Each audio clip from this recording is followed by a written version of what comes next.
Welcome to Navigating the Customer Experience. Want to improve your organization's customer service? Looking for insider tips to knock your customer socks off? Then you're in the right place. Here's your host, Yannick Grant. Welcome to Navigating the Customer Experience. On today's episode, we have with us a very special guest. Her name is Skye Jarrett. Skye is an executive coach and pioneer of 21st century leadership. She has a passion for unlocking human excellence and specializes in using research-based and neuroscience techniques to support leaders in improving their effectiveness and thriving in the digital age.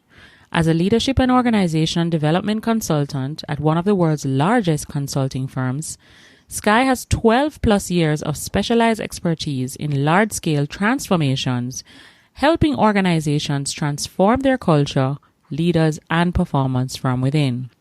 Skye is also a certified instructor, advocate, and change agent for mindfulness, and has been instrumental in bringing mindfulness to Fortune 500 companies.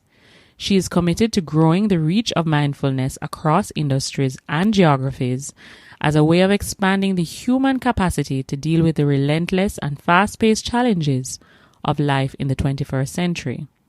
Transcend LLC is an organization aimed at supporting individuals, groups, and organizations in helping them to transcend barriers to maximize their greatness and achieve extraordinary results.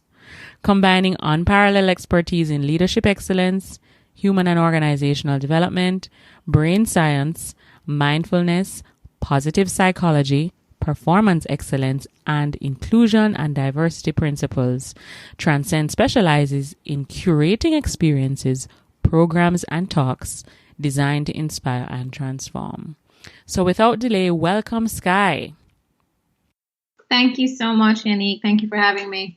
You're most welcome. So could you tell us a little bit about your background, how you ended up into mindfulness and leadership? And for those of our listeners that aren't even familiar with that 21st century term, could you even share further what mindfulness really is?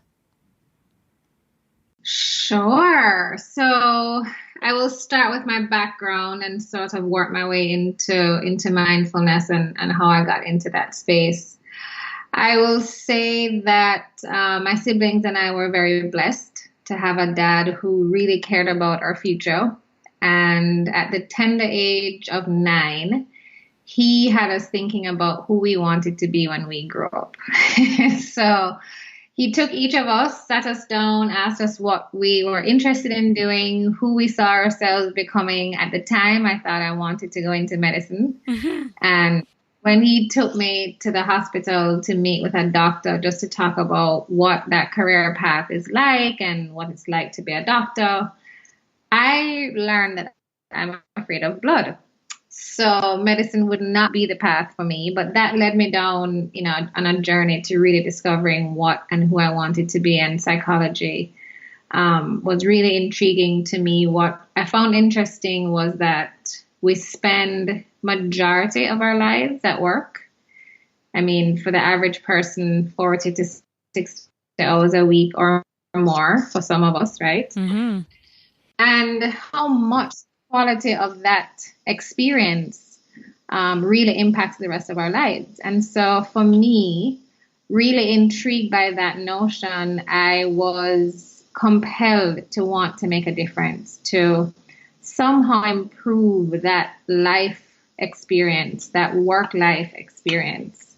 And I felt that approaching it from the perspective of leadership and helping leaders to be more effective and more conscious in how they impact their employees and the people that follow them, mm-hmm. that I could scale my impact on people and their lives that way. So I sort of went from wanting to help people from a medical perspective to really, at the end of the day, seeking to improve people's life experiences at work and tackling that from a leadership perspective.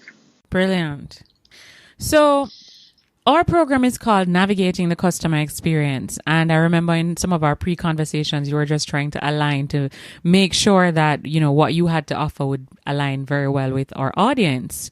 Now, leadership is a very big part of customer experience, as I'm sure you would know based on the work that you've done with all of these large organizations. And if the leadership is not mindful, let's use that word back again, and basically not leading their teams in a way that is going to yield the greatest level of productivity, in all the dimensions that your life needs leading in, not just in terms of work, but, health and wealth and spirituality and emotionally, then you're really not going to have a truly successful organization. So could you share a little bit about maybe 3 to 4 things that you think leaders need to really embrace as an individual, independent of their competencies that they would have gained in school? What are 3 to 4 characteristics or traits that you think they need to have in order to really lead an organization that will be, customer centric?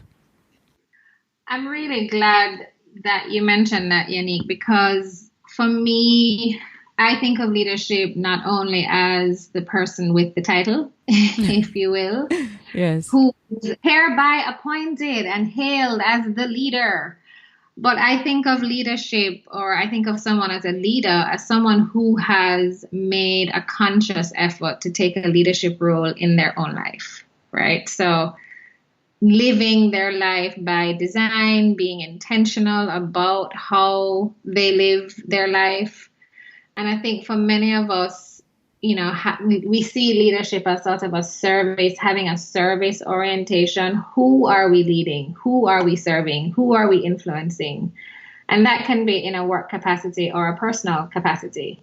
And so how I connect that dot from a customer-centric perspective, if I think of myself as someone who is leading the trail and pioneering 21st century leadership, and I think about the leaders who I want to be serving, I have to take a customer-centric perspective to really understanding who are those individuals, what are they struggling with, what are their challenges, and what it is that I have to offer them that's unique to support their journey. So I think just having, number one, to answer your question, having that sort of awareness and having the wherewithal to think about the customer in that way, to have that customer-centric view to begin with, I believe is important. And to support that, I think having the capacity, sort of cultivating a capacity for empathy is very important, so that we can put ourselves in the shoes of the people that we're serving,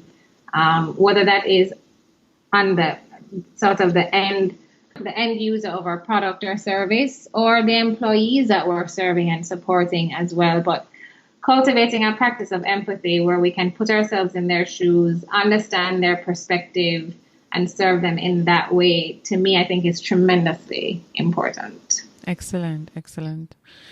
So awareness and then cultivating an attitude of empathy. Are there any other characteristics or traits you believe would be necessary for the leader to really embrace those qualities? Specific to having that customer centricity, I think more than just the awareness, but the capacity to sort of think from a systemic perspective, especially now in the 21st century. When you think about the impact of globalization, we're so much more connected now than we were before, right? And so you hear the buzzword of thinking about the ecosystem and thinking about all the players. The market landscape is just so much different now than it was before. So I think also having that capacity, not just the awareness, more than the awareness, having the capacity to think on that many dimensions. In my world, we talk about increased complexity. The higher you get as a leader, the more complexity you have to deal with. So thinking about stakeholders and your customers on that many levels. And when you think about how you engage with those customers and the ecosystem that's involved in that engagement, it's not so much a direct one-to-one business to customer or customer to customer relationship anymore. It's so much more dynamic. So just having more of a capacity to navigate that complexity, I think, is really important. And a lot of the work that I do with leaders is to help them scale that capacity, to build more capacity, to deal with more of the complexity that I believe is inherent in the 21st century. So I would say those are the three things for me: the awareness, cultivating a capacity for empathy, and having the capacity to deal with more complexity, to be able to navigate that, I think is really important. All right, brilliant. Thank you for sharing.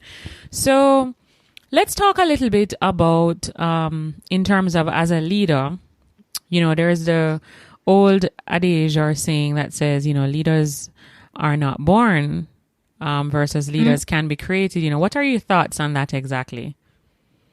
I boil leadership down to influence and how you're able to influence people, again, both in your personal life, but also in business. Mm-hmm.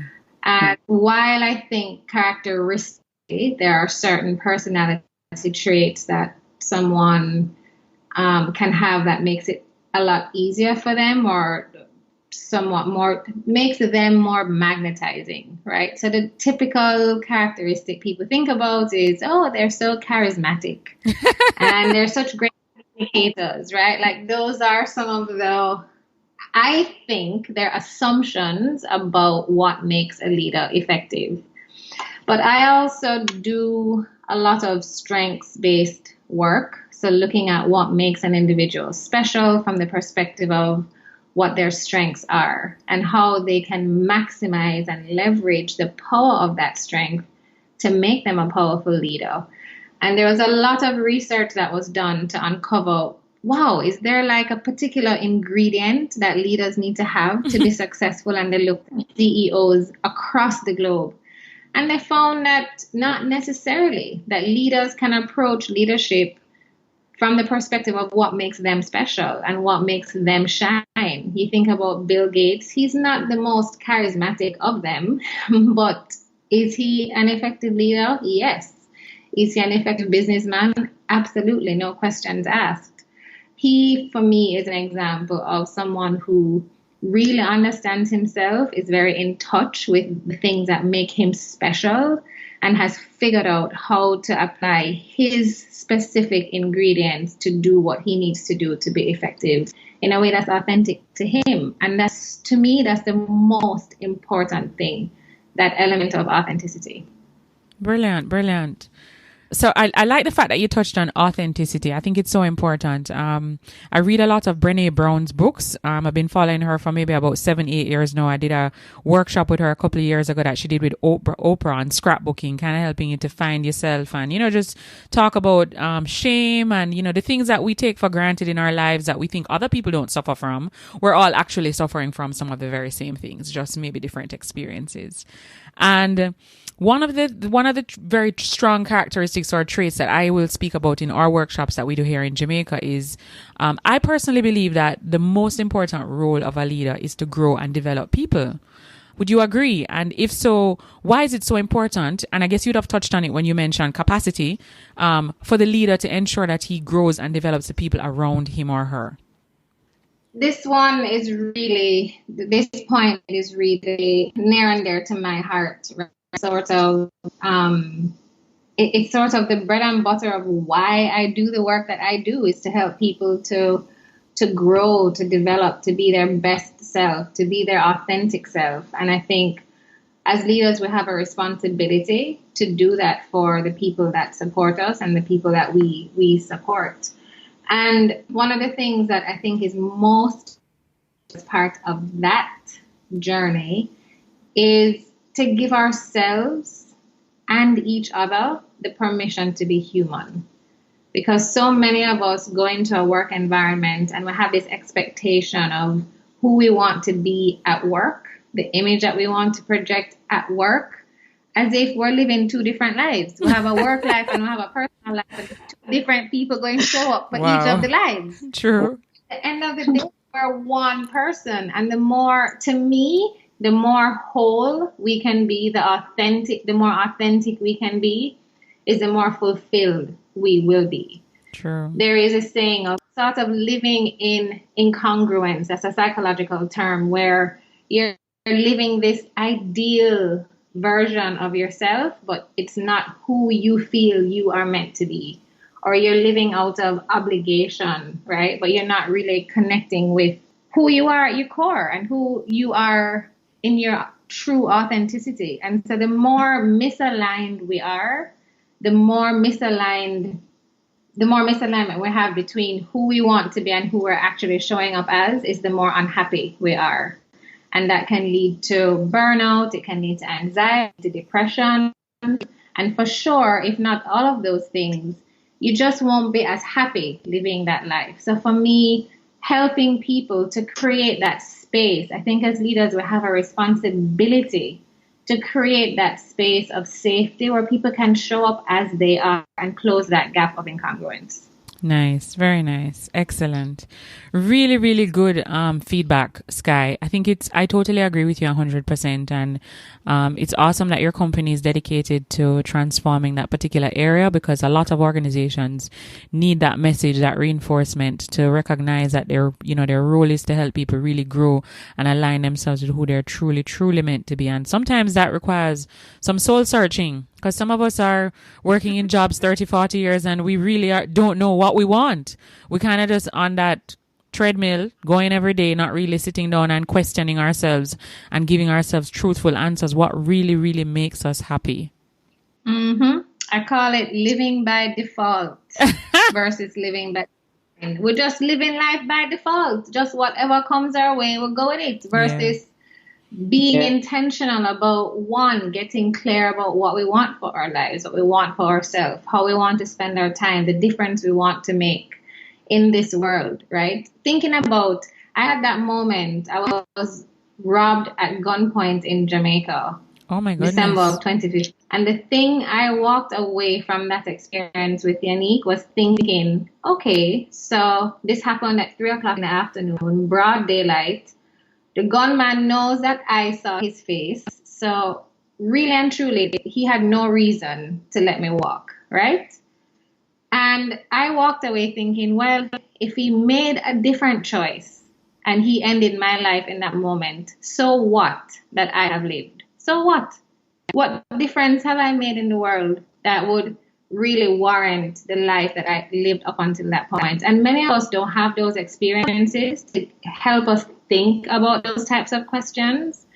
But if you think to live your life with the end in mind, rest assured you're going to be more inspired, to be more intentional about how you live your life, the difference that your life makes, the impact that your life has on this world.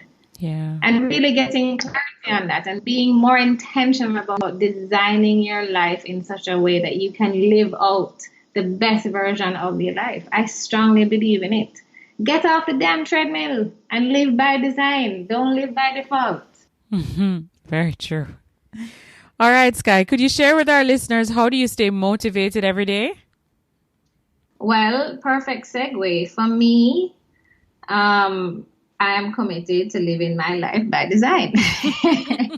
And really, with the whole concept of not living, one of the most important things for me is being in alignment with my truth and having a solid understanding of who I want to be and really having an intention around that. So that allows me to wake up every day with clarity of who I am and who I want to show up as every single day. Because when we don't have that clarity, it's so much easier for us to stray, to get discouraged.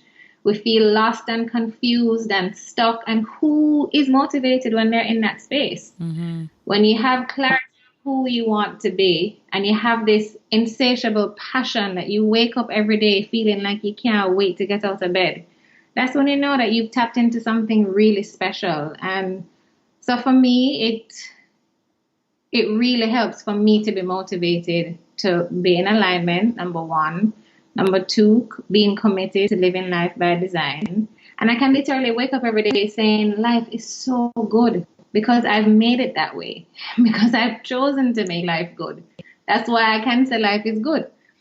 And I think another more important part for me, or equally important part for me, is the success of my clients. So, going back to that customer centricity, having conversations let's take my individual coaching clients as an example. I met with one just this morning, and she shared a victory with me, something that she wouldn't have achieved outside of the journey that she has been on, that I've been supporting her with. And for her to unsolicited just share with me, oh my gosh, you wouldn't believe what happened last week.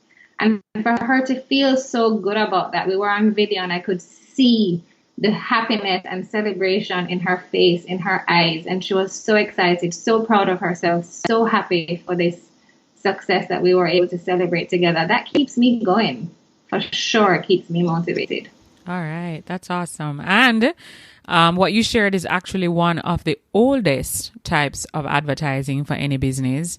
And it's really what all businesses should aspire for. True word of mouth advertising, in terms of really being able to speak about the value and, you know, the greatness or impact that an organization or an individual is able to help them overcome. Because the reality is all businesses go into business to make money, yes, but usually they go into business to solve a problem. So what problem are you solving for that individual or that company or that set of people? And are you consistently doing it? Are you looking for opportunities to make it better each and every time? Are you flexible? Are you accessible? You know, those are all things that customers are looking for. Ease of doing business, convenience. So I think once you can ensure that you're doing that consistently, then, and your customers can say it for you, not you say it for yourself, then it speaks volumes to, you know, the impact that you have on people's lives. Absolutely. So here is a dilemma that we're all faced with, Yanni. Every single one of us living in this day and age is that life has changed, right? The pace of life is so much faster now than it has ever been. And sadly, is the slowest it will ever be.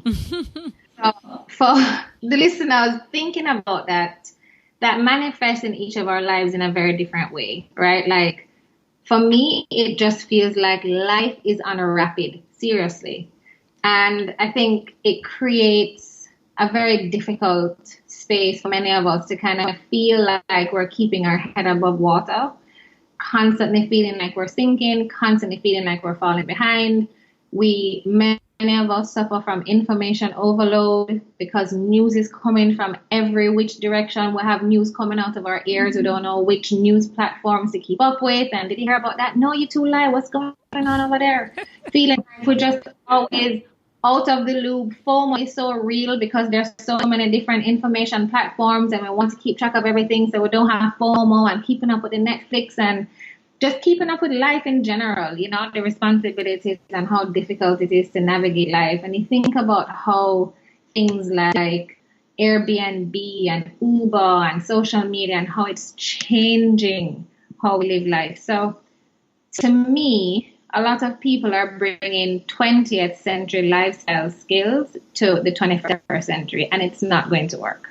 Mm-hmm. So that, for me, problem that I'm helping people figure out, how do I navigate this new way of living? How do I navigate this new way of in business and in their personal life so that people can, to your point, go through life with more of a feeling of ease, much less anxiety, much more fulfillment, being more effective in our personal lives and in our work life, and have this general feeling of, man, I'm thriving, I am flourishing, which is very difficult, I think, to achieve, more difficult now than ever before. And so that's what I seek to offer my clients. And I do that in different capacities, both on an individual basis, but also in the corporate context. I work with teams to do that kind of work. You talked about flexibility, accessibility. Those are all things that I bring to the table. I don't do cookie cutter solutions. I do very tailored solutions for my clients and really meet them where they need to be met. Very good. All right, Sky, could you share with us what's the one online resource, tool, website, or app that you absolutely cannot live without in your business? Oh boy. The one that comes to mind for me is, well, two. But the first one that came to mind was Acuity, which is the online scheduling platform. Mm-hmm. because I have clients who I meet with on a weekly, monthly, bi-weekly basis. The scheduling, I mean, we live in a day and age where taking things off the to-do list is one of those lifestyle strategies. The more you can take off your to-do list or your thinking list, the better, the easier. So for me, giving them access to, and this is also one of those, I think, customer centricity tools or conveniences that I like to offer my clients as well, where the scheduling is up to them and they're able to grab time on my calendar that's convenient for them, the day that works for them, the time that works for them, based on the options that are available. So, it works for me because I get to dictate what hours I want to work on what days, and they get to pick, choose, and refuse availability based on what works best for them. So that's one tool I don't think I could live without. The second would be QuickBooks. It's how I manage my finances, my invoicing, all that good stuff. All right. Sounds good. So we'll have the links for both those apps in our show notes. Okay, Sky, can you share with us now maybe one or two books that have had the biggest impact on you? Either books that you've read recently or maybe books that you read many, many years ago that you believe helped to mold the Sky that you are today. Two books that helped to mold the Sky that I am today, I would for sure say one is The Motivation Manifesto by Brendon Burchard. Mm-hmm. This was like a wake-up call. Like, this book was like, whose agenda are you living? Girl, wake up, reclaim your agenda. This is your life. Let's get it together. That book was like, really helped things to snap into gear for me. But then you have all this motivation. You're like, yes, I want a better life for myself. But what exactly does that look like? And so the second book that I felt really powerful was a book called The Calling. And it was a book that really helped me to tap into sort of that inner voice, tap into my authenticity, and tap into what am I being called to do in this world. Really helped me to crystallize that. And funny enough, that journey took me back to what I had aspired to when I was 9. But you know how life has a way of just being distracting, and society starts to dictate who you want to be and what you want to be when you grow up. And the more noise you hear is the more confused you become, and the more you stray away from that which you're really meant to do. So that book for me was a way to reconnect to who I really am and the work that I really want to do in this world. Very, very powerful. All right. So we'll have both of those, Motivation Manifesto and The Calling, again in the show notes for this episode. Now, Sky, could you share with us maybe one thing that's going on in your life right now that you are really excited about? Either something that you are working on to develop yourself or your people.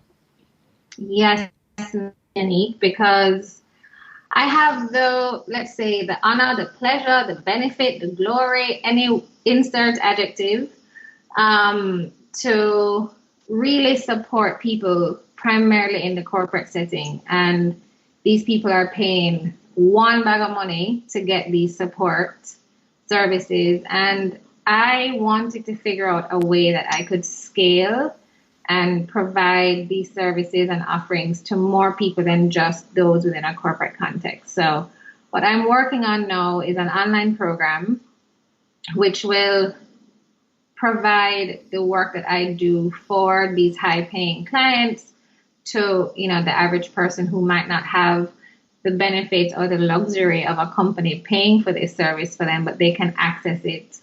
And essentially what it is, and I'm really timing it around the new year. This is a time when so many of us come up with New Year's resolutions. We're really excited. We're really pumped. We can see this next version of ourselves with the vision board workshops, and we're fully charged and ready to go. And then by February, March, all resolutions have a back burner and we are not living our best life.